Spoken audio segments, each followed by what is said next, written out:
Sometimes the man being blamed for the broken marriage is the same man who has been silently trying to hold it together. He is not perfect. He may struggle to communicate. He may become quiet when emotions rise.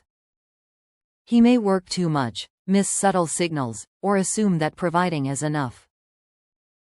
But that does not automatically make him the villain. Because every relationship has two emotional realities. And sometimes, the loudest version of the story is not the complete one. You have probably seen it happen. A couple starts drifting apart. She tells her friends that he has changed. He is distant. He does not understand her. He never listens. He no longer makes her feel loved. And maybe some of that is true. But while everyone is asking what he failed to give, almost no one asks what he slowly stopped receiving. Respect. Peace. Appreciation. Warmth. The feeling that home is still a place where he is wanted, not constantly evaluated. That part of the story rarely gets told. Not because his pain matters more, but because many men do not know how to explain emotional exhaustion without sounding weak, defensive, or angry. So, they say nothing. They wake up, go to work, handle responsibilities, come home, and slowly become quieter. From the outside, that silence can look like indifference. Inside, it may feel more like defeat. Imagine a husband walking through the door after a difficult day. Before he can sit down, he hears everything he forgot. The call he did not make. The item he did not buy. The conversation he was not emotionally present for. None of those concerns are necessarily unfair. But when every interaction begins with what he did wrong, his nervous system starts preparing for conflict before he even enters the room. He does not stop talking because he has nothing to say. He stops talking because every sentence feels like it may become evidence against him. That changes a man. Not overnight. Slowly.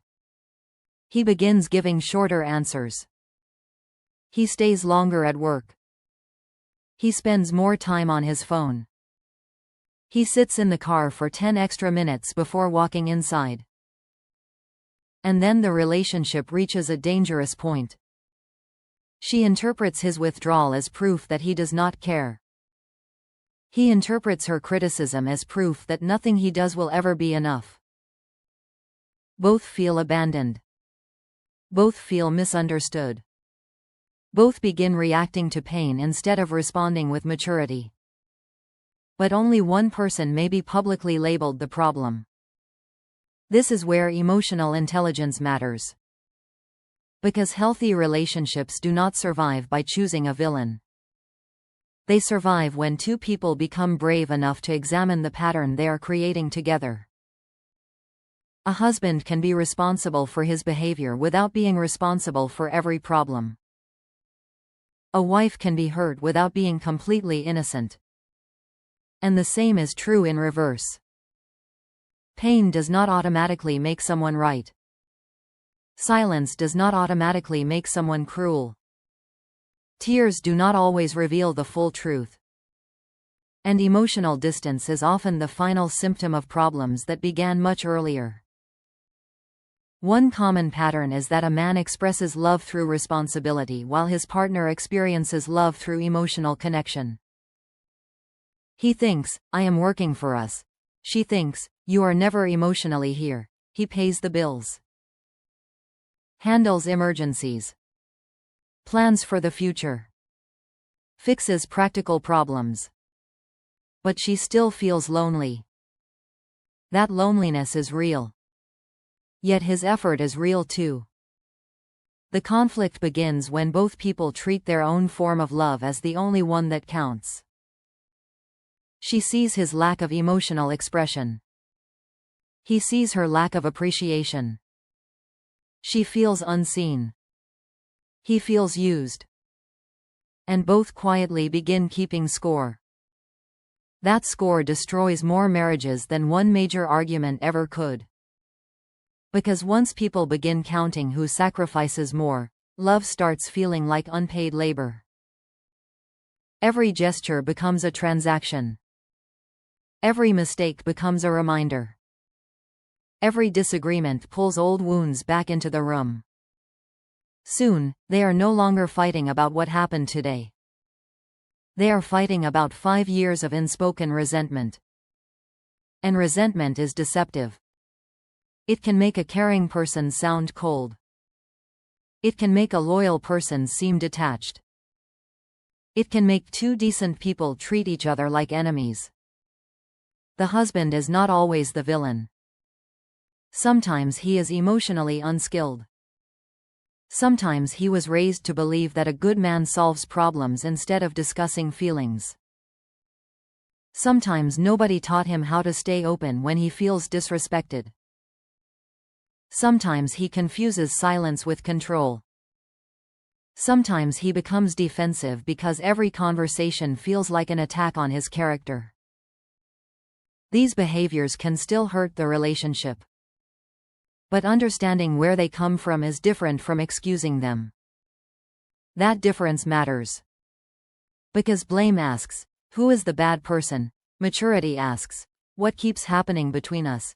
Maybe she raises an issue with frustration. He hears contempt. He shuts down. She feels ignored. She becomes more intense. He withdraws even further. Now both people believe the other person started it.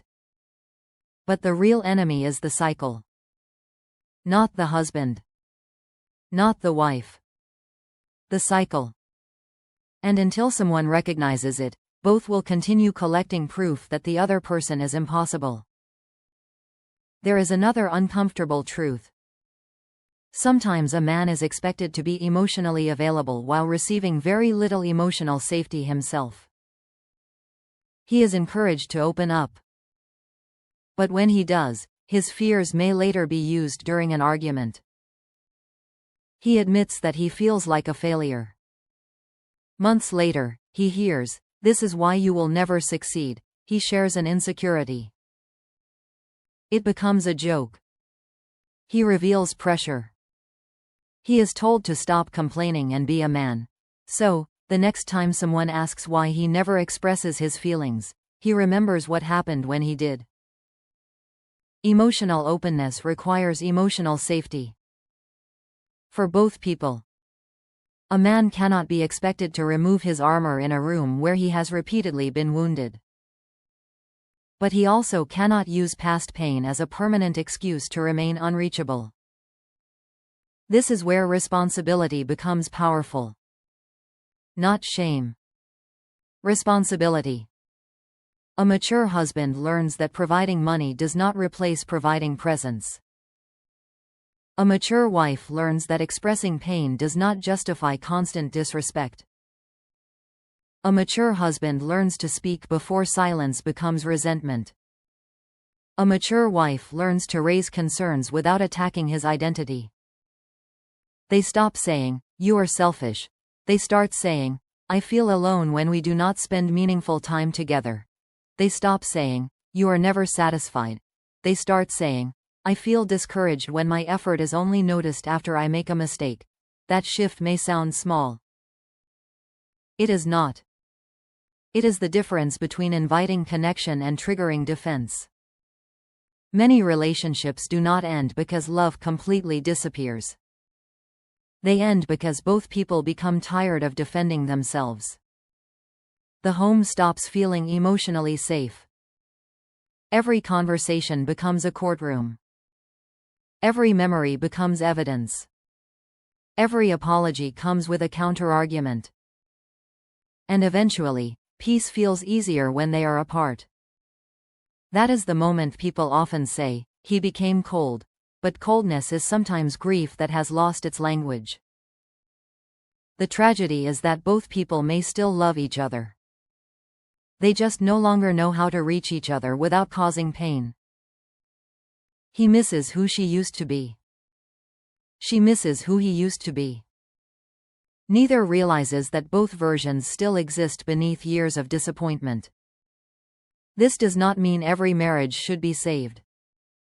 Some relationships involve betrayal, manipulation, cruelty, addiction, or abuse. Accountability is essential. Safety matters. Boundaries matter. Leaving may sometimes be the healthiest decision. But in many strained relationships, the truth is less dramatic. There is no monster. Just two wounded people protecting themselves in ways that create deeper wounds. The husband may not need another accusation. He may need a conversation where he is not immediately placed on trial. The wife may not need another promise. She may need consistent emotional presence that proves change is real. Both may need to stop trying to win the argument and start trying to understand the injury underneath it. Because behind anger, there is often fear. Behind criticism, there is often disappointment. Behind silence, there is often helplessness. Behind control, there is often insecurity. And behind emotional distance, there is often a person who once tried repeatedly before quietly giving up. Watch the small moments. The way he fixes something without being asked.